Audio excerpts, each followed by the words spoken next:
नमस्कार मित्रों, आज एक बार फिर आपके सामने एक ज्ञानवर्धक कहानी लेकर उपस्थित हुआ हूँ।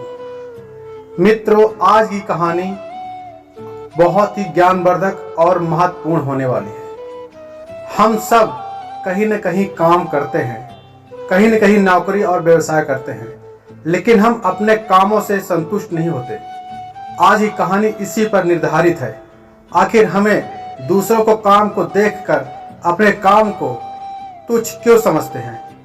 चलिए इस वीडियो में और इस कहानी के माध्यम से जानते हैं। इस वीडियो में जो नए दर्शक हैं, वीडियो को लाइक और सब्सक्राइब कर लें और वीडियो के अंत तक बने रहें। चलिए मित्रों, आपका टाइम बर्बाद न करते हुए वीडियो में आगे बढ़ते हैं। एक छोटे से कस्बे में शंभु शिल्पकार रहता था। वह पहाड़ों से बड़े बड़े पत्थर तोड़कर लाता और उसे आकार देकर मूर्तियां बनाता था। इस रोजगार में मेहनत बहुत ज्यादा थी, आमदनी कम। दिन भर पसीने में काम करते हुए शंभु पत्थर तोड़ता। यह काम उसके पूर्वज भी किया करते थे। शंभु काम करते हुए सोचता है, यह छोटा मोटा काम करके वह क्या अमीर बन सकता है? ठीक से 2 वक्त की रोटी भी नसीब नहीं होती। मैं बड़ा आदमी बन जाऊं तो काम भी ज्यादा नहीं करना पड़ेगा और आराम से बैठकर मौज करूंगा। एक रोज वह ऐसे नेता को देखता है जिसके आगे पीछे हमेशा भीड़ चलती रहती है। उसको हाथ जोड़कर प्रणाम करने के लिए सैकड़ों लोग खड़े रहते हैं। शंभु ने नेता बनने की ठान ली। कुछ दिनों में वह नेता बन जाता है। नेता बनने के बाद जब वह एक रैली कर रहा था, धूप काफी तीव्र थी।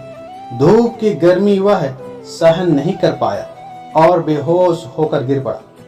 होश आने पर उसने पाया वह बिस्तर पर लेटा हुआ है। बिस्तर पर लेटे लेटे वह सोचने लगा कि नेता से बलवान तो वह सूर्य है जिसकी गर्मी कोई सहन नहीं कर पाता। मुझे अब सूर्य बनना चाहिए। कुछ दिनों के बाद वह फिर सूर्य बन जाता है। मित्रों, शंभु अब गर्व से चमकता रहा और भीषण गर्मी उत्पन्न करता है। तभी उसने देखा एक मजदूर आराम से खेत में काम कर रहा है। उसने गर्मी और बढ़ाई मगर मजदूर पर कोई फर्क नहीं पड़ा।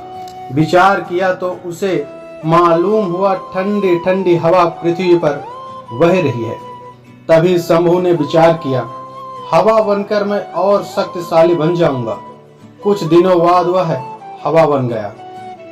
मित्रों, शंभु फिर हवा बनकर वह इतना इठलाता इधर उधर घूमने लगा। अचानक उसके सामने विकराल पर्वत आ गया जिसके पार वह नहीं जा सका। तब उसने सोचा, इससे भी बड़ा पर्वत बनकर रहूंगा। कुछ समय बाद वह विकरालकार पर्वत बन गया। अब उसे अपने आकार और शक्तिशाली होने पर घमंड हो गया था। लेकिन कुछ दिनों के बाद उसे छेनी हथौड़े की आवाज परेशान करने लगी। वह काफी परेशान हो गया। उसकी आवाज इतनी कर्कश थी जो उसके शरीर को तोड़े जा रही थी। आंख खुली तो उसने देखा एक शिल्पकार उसके पर्वत को तोड़ रहा है। लेकिन अब वह मजदूर नहीं बनना चाहता था। वह काफी परेशान था।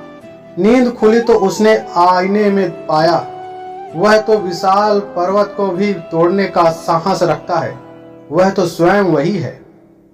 मित्रों, यह कहानी हमें यह सीख देती है, कोई भी काम छोटा या बड़ा नहीं होता। सभी कार्य अपने अपने हैं। किसी भी कार्य को करने में हिचकिचाना नहीं चाहिए, बल्कि गर्व से उस काम को गर्व से करना चाहिए और गर्व महसूस करना चाहिए। मित्रों, इस कहानी में आपका क्या राय है? कमेंट बॉक्स में जरूर लिखना।